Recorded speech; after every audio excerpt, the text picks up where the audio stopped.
আমি মন্দিৰ ভাগ আহি পাইছোঁহি। সেয়া বৰ্তমান বহুত পাহাৰৰ ওপৰত আছে। এইফালে মানুহৰ ঘৰ, এইফালে দেৱস্থান খোলা আছে মন্দিৰ। পূজাৰী বাবা আছে, জয় শ্ৰীৰাম সীতা। জয় শ্ৰীৰাম।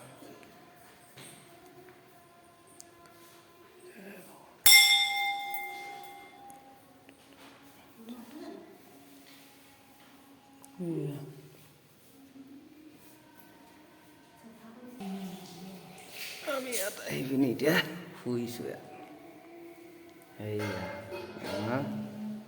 আমাৰ পৰিয়ালবৰ্গ এতিয়া শুইছোঁ। আমাৰ পূজাৰী বাবে পূজা কৰি আছে, ময়ো ইয়াতে শুই আছোঁ, কৰি আছোঁ। বৰ ধুনীয়া লাগে ইয়াত আহি পিনি, ঠাণ্ডা বতৰ। এইফালে বন্ধ কৰি থৈছে, এয়া হেৰি হোৱা নাই এতিয়া। এয়া মন্দিৰ ভাগ, এই মন্দিৰ দেৱী মা নাম ওম শক্তি মা বুলি কয়। ইয়াত যিসকল মানুহ আহে সেইসকলে মানে যিকোনো আশা বাঞ্ছা লয় সেইকাৰণে পূৰণ হয়।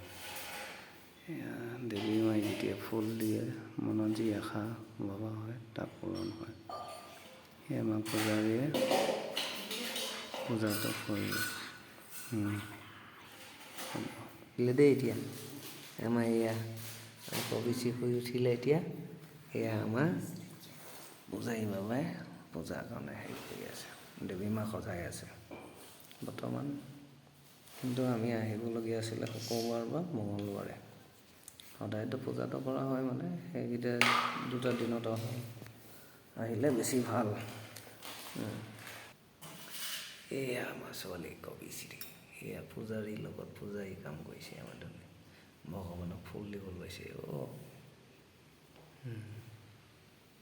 ৰছী জ্বলাবলৈ লোৱা হৈছে এতিয়া।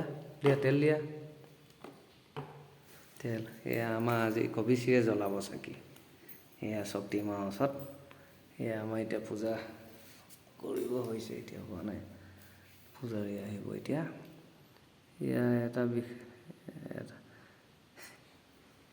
ভগৱানৰ ওচৰত হাঁহিব নাপায়, হাঁহিয়ে ওলাই গ'ল। আমাৰ এই শ্ৰীমতীয়ে হহুৱাই থাকে আকৌ, কথা ক'ব নাজানো বোলে।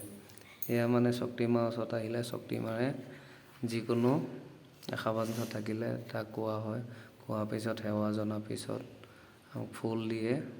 যদি ভগৱানৰ ওপৰৰ পৰা ফুলটো খহি পৰে, তেতিয়া আমাৰ যিকোনো আশা বাঞ্ছা পূৰণ কৰা হয়।